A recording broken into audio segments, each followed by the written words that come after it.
Alors, on va remplacer le capot de la 206. Deux choses, il y en a un, là il y a un con qui m'a tapé à l'avant.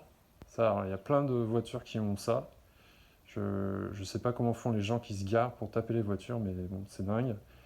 Et malheureusement, la bosse, je peux pas le débosseler parce que c'est un endroit dessous il y a les renforts, je peux pas. Et là, on voit, il y a une espèce d'arête. Là, c'est un autre con qui était monté sur le capot de ma voiture, enfin qui était monté sur le toit, donc il m'a plié le toit.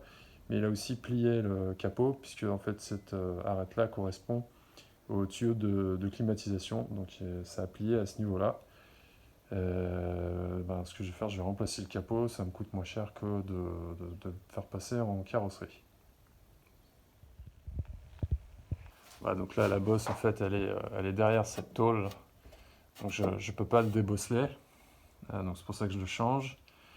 Donc pour changer le capot, pas super compliqué, donc il y a donc, deux vis là, deux vis là. Il faut enlever le système d'arrosage du pare-brise. Et pour enlever ça, donc moi j'ai option sur cette voiture, il y a ce panneau insonorisant. Donc il faut le déclipser avec les petits clips en plastique.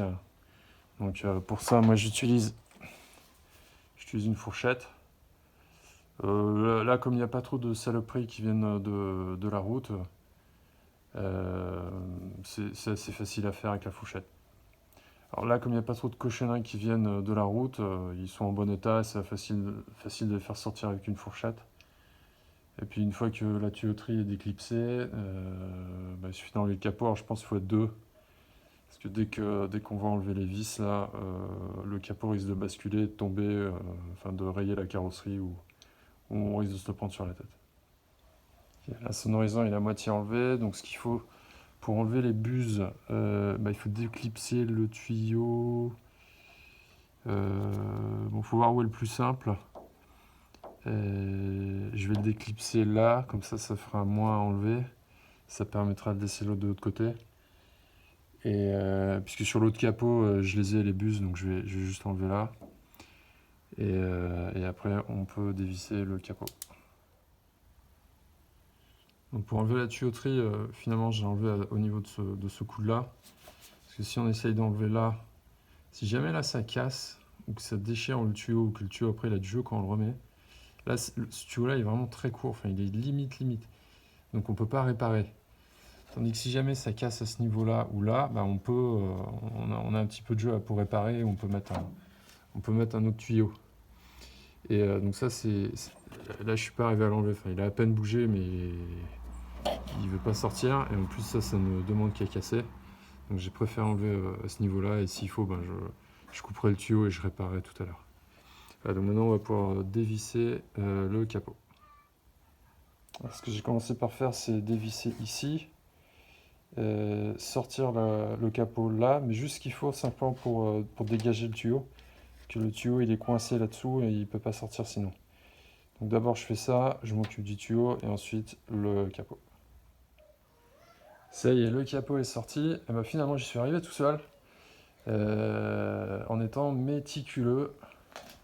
Voilà, le capot il est là.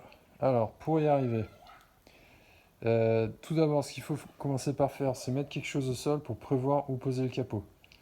Si vous voulez pas le rayer, c'est mieux comme ça, parce qu'une fois qu'on l'a en main, ce truc est assez lourd. Enfin, c'est pas très lourd, mais c'est grand, et du coup, ça se balade un peu partout. Donc ça c'est réglé. Après, l'astuce, ce que j'ai fait, j'ai mis ça pour protéger, donc c'est les pare-soleil.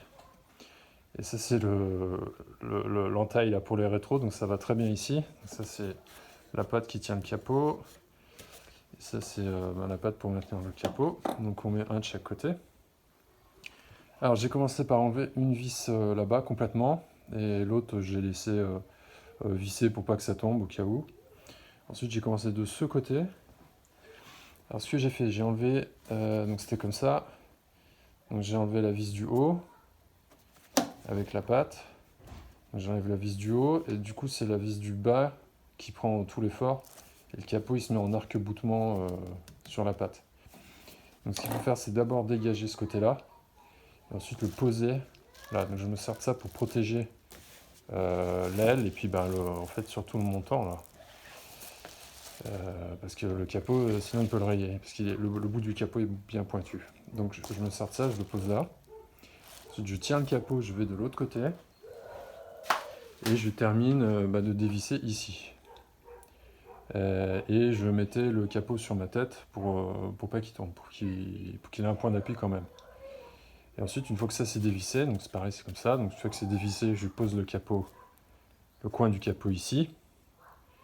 Et puis je viens me mettre au milieu et après il faut le porter et on l'enlève. Donc je vais essayer la même méthode de remontage. Puis si vraiment ça marche pas, j'irai appeler quelqu'un pour qu'il vienne m'aider. Donc maintenant, le capot est enlevé. On peut procéder au remplacement, remonter le nouveau capot, mettre la tuyauterie. Alors il faudra bien penser là. D'abord on monte le capot complètement, ensuite on le défait de ce côté, on remet le tuyau, on revisse, on peut remonter, on peut reconnecter le tuyau. Bon, le capot est remonté. Bon, finalement c'est pas si dur que ça. Faut toujours bien penser à protéger l'allée montant. Voilà, alors, ce qu'il faut faire attention, alors malheureusement sans surprise, le tuyau des buses de pare-brise, ça c'est pénible. Alors là, ça s'est coincé. Au début, ça s'était coincé sous la patte. Là, maintenant, je vois que ça s'est coincé dans l'articulation. Voilà, donc ça, c'est le petit truc un peu pénible, mais je vais y arriver. Sinon, il faut faire attention. Là, ça passe vraiment très très près de le capot. Ça raye un tout petit peu. J'ai pas vraiment de solution pour y arriver. Ça passe tellement près. À 1 mm, ça touche et ça raye légèrement. À moins de mettre chiffon et encore. Mais bon, voilà, ça s'est plutôt bien passé. Donc là, je vais dévisser un peu ça, de manière à libérer le tuyau et à bien le faire passer correctement. Voilà, j'ai contrôlé, le capot ferme bien. Elle a beaucoup plus de gueule. Là. Maintenant, il n'y a plus la grosse tonche au milieu. Voilà, capot avec quelques rayures. Ouais, c'est comme ça.